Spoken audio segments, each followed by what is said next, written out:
caffè con l'esperto è offerto da Zagotta, la casa da vivere, Uno Magazine.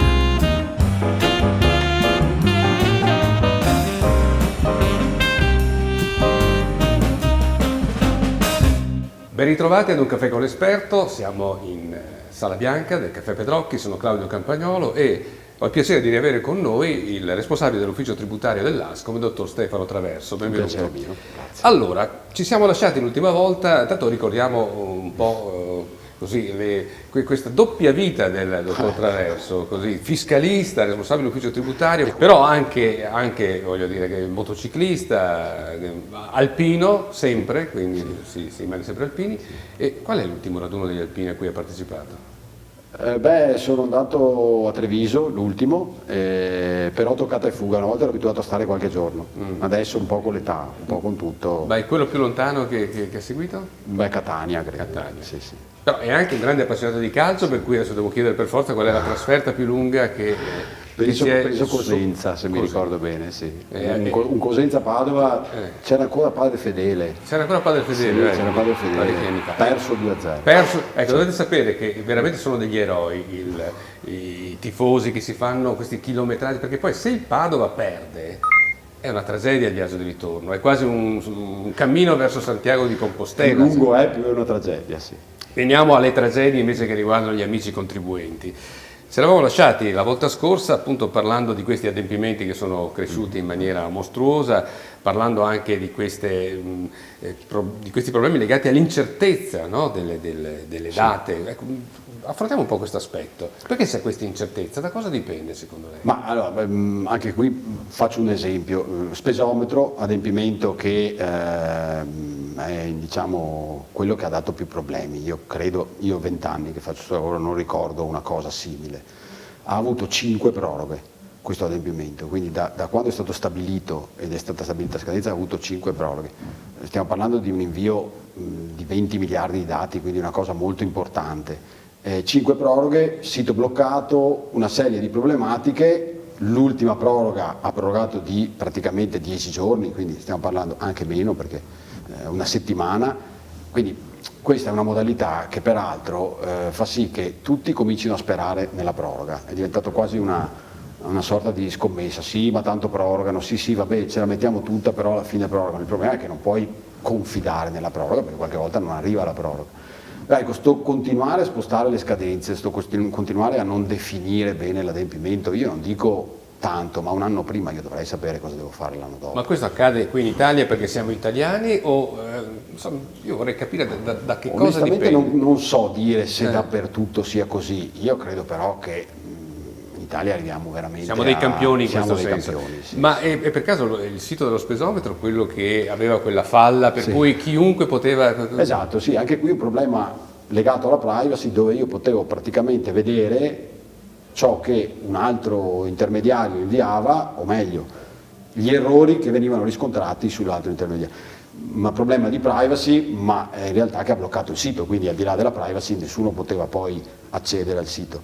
Ci sono stati dei problemi che non sono stati risolti, ad oggi non sono risolti e che sono arrivati a portare l'ordine dei commercialisti a minacciare uno sciopero, cosa che anche questa uno sciopero addirittura, esatto, ad oltranza. Ma io non ho ricordi nella storia della Repubblica Italiana. Non credo, a memoria mia in 20 anni non ho mai cortei, visto. Io mi immagino questi cortei metalmeccanici da una parte e i commercialisti dall'altra. Sì, questo è un po' più difficile, però diciamo che comunque si arriva un po' all'esasperazione. Insomma, il nostro lavoro, ripeto, è fatto già di per sé di adempimenti, però anche quando poi gli adempimenti cominciano ad essere ballerini, spostabili nel tempo, non certi, non sicuri, con una serie di... Noi facciamo le leggi interpretative, noi facciamo circolari che interpretano la legge, l'Agenzia delle Entrate, che per carità l'Agenzia delle Entrate poi è un esecutore delle norme che vengono fatte. Fermo subito sull'Agenzia delle Entrate, perché insomma c'è una cosa che mi interessa chiedere al dottor Traverso, ci fermiamo un istante e per il momento usciamo in pubblicità.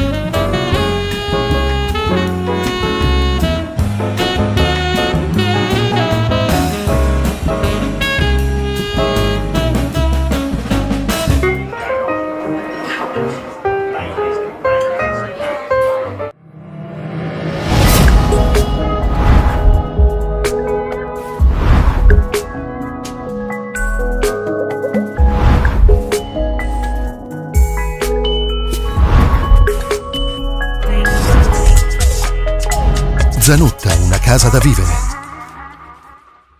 Seguici su Facebook, Twitter e YouTube e rivedi tutte le interviste di Un caffè con l'esperto dove vuoi e quando vuoi.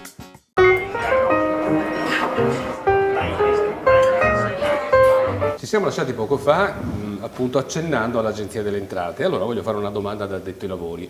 Abbiamo avuto ospiti qui ad Un caffè con l'esperto un signore che ha fatto causa all'Agenzia delle Entrate per un accertamento che riteneva inadeguato, e questo signore sosteneva che addirittura ci siano, per quanto riguarda gli accertatori, cioè abbiano una sorta quasi di ordine di scuderia di fare un certo numero di accertamenti nell'arco dell'anno, e sembrerebbe, sempre secondo le parole di questo signore, che sul volume di questi accertamenti sia riconosciuto una sorta quasi di agio agli accertatori stessi. Le risulta questo?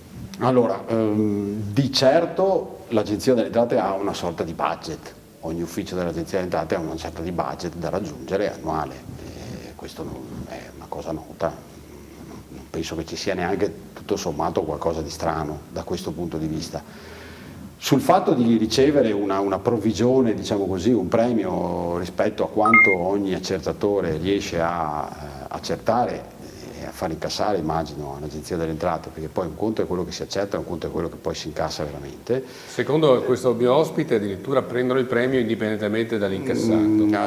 Questo io non ho elementi per dire che sia esattamente così. Non ho mai visto nella mia carriera un funzionario che esultasse davanti a me per aver portato a casa qualche soldo. Che abbiano un budget, e questo sì.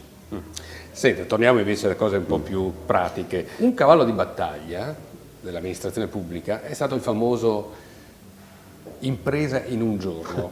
Ma non è che si chiama così perché è un'impresa riuscire ad aprire proprio l'attività in un giorno? No, allora, impresa in un giorno è un portale e uno slogan, nel senso che in realtà poi in un giorno non riesci a aprire un'impresa. Io credo che funzionerebbe e funzionerà, perché è attivo, non è che non sia attivo, funzionerebbe e funzionerà nel momento in cui si concede al contribuente di aprire la propria attività e le verifiche si fanno poi una volta aperta l'attività, senza una mole di documentazione da presentare per aprire l'attività. Allora riusciremmo a rendere questo slogan effettivamente reale. Poi è chiaro che nel momento in cui io ti becco che mi hai detto qualcosa o hai fatto qualcosa fuori dalle norme, ti punisco anche, ma questo è normale. Però finché io devo invece preventivamente preparare tutta una serie di documentazioni, avere planimetrie, piuttosto che è chiaro che il tempo non può essere un giorno.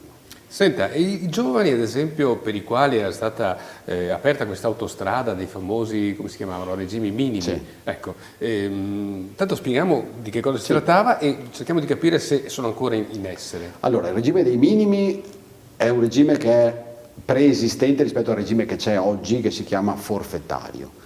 La sostanza cambia, l'idea è la stessa, cioè dare la possibilità a chi apre di avere pochi adempimenti e poche tasse. Si paga un'imposta forfettaria che per i minimi era il 5%, per il regime dei forfettari è il 15%. Cioè hanno triplicato così, giusto come abbiamo triplicato gli adempimenti, triplichiamo anche... Sì, questo è oggettivamente così. Ci sono dei requisiti di accesso ovviamente, ecco, su questo è sicuramente un'opportunità. Però i requisiti di accesso oggi sono molto bassi, nel senso, ecco, per esempio i limiti massimi di fatturato per alcune categorie, pensate a un agente di commercio, sono 30.000 euro l'anno, effettivamente, e stiamo parlando di ricavi, non di utile, quindi di ciò che io fatturo, sono molto bassi, per alcune categorie sono ancora meno, sono 20.000 euro, e quindi questo effettivamente limita l'accesso a questo tipo di regime. C'è stata una piccola battaglia per innalzare i livelli di fatturato massimo, si è aumentato di 10.000 euro lo scorso anno, ma siamo ancora, secondo me, a un livello in cui molti non possono entrare. Insomma, siamo ai minimi termini, secondo me, visto un gioco di parole. A tra poco.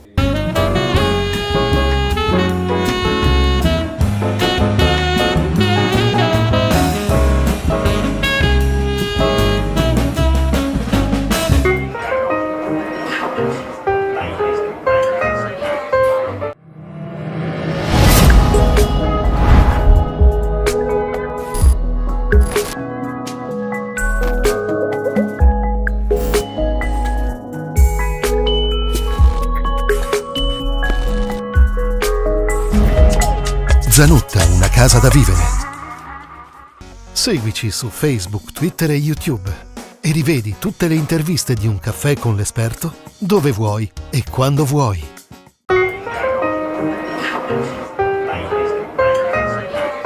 Torniamo in onda e insomma siamo sconfortati, io dico francamente, caro dottor Traverso, insomma, ne sappiamo e ne conosciamo una sempre peggio del giorno precedente rispetto a questo rapporto tra contribuente e Stato. Ma che cosa si potrebbe fare per semplificare la vita a noi contribuenti e magari anche a voi che siete degli addetti ai lavori? Beh, allora, innanzitutto dico una cosa, lo sconforto ci sta, anche perché io porto sconforto, nel senso che trattando di tasse e di cose del genere, difficilmente porto gioie. Si è fatto qualche passo in avanti, se io penso al rapporto che avevamo con l'Agenzia delle Entrate qualche anno fa, è molto cambiato. Secondo me quello che bisognerebbe fare è cominciare a ragionare nei termini che dicevamo, e cioè di poter permettere al contribuente di arrangiarsi su queste cose. Semplificando una serie di adempimenti che risultano effettivamente poco utili immagino anche per l'Agenzia delle Entrate che riceve questa mole di dati. Purtroppo il legislatore qualche volta sull'onda magari di un'ideologia qualche volta o piuttosto di qualche spot elettorale qualche altra volta poi condiziona questa cosa qui. Quindi col nostro aiuto sentire anche più chi lavora in questo campo dal punto di vista di chi fa le leggi sarebbe sicuramente un passo in avanti. A me è rimasto però un tarlo, questo benedetto spesometro, cioè quando entrerà in funzione a cosa serve fondamentalmente? A capire il nostro livello di reddito, a capire se facciamo i furbi? No, allora la finalità è quella da una parte di acquisire i dati per fare poi quella dichiarazione precompilata che è l'ambizione del governo e dei legislatori adesso, e da una parte, dall'altra un controllo incrociato di dati. Relativamente a deduzioni IVA, chiaro che una fattura falsa attraverso l'incrocio di questi dati viene chiaramente sbugiardata, o meglio è più facile sbugiardarla. La cosa che faccio fatica a capire è su una mole così grande di dati alcune cose per forza non si incrociano. Potrei fare degli esempi ma sono molto tecnici, ma non è esaustivo questo tipo di adempimento, ecco. Bene, siamo in conclusione e le faccio una domanda che mi era rimasta in canna l'altra volta, che è una domanda proprio strettamente personale. C'è una foto a cui lei è particolarmente legato?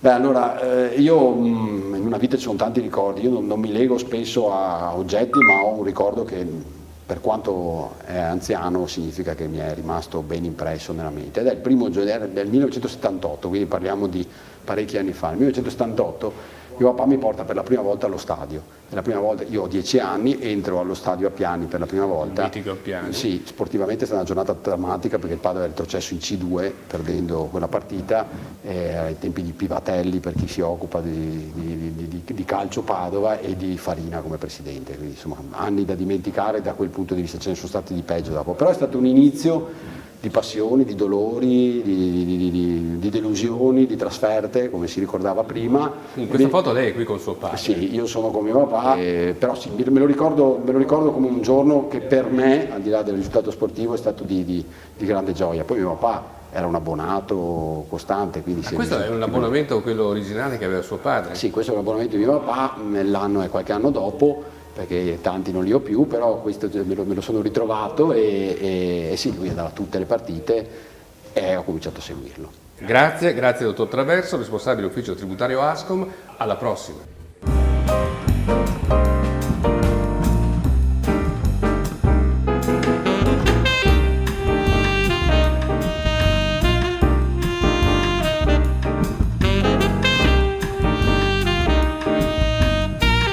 Un caffè con l'esperto è stato offerto da Zanutta, una casa da vivere, Uno Magazine.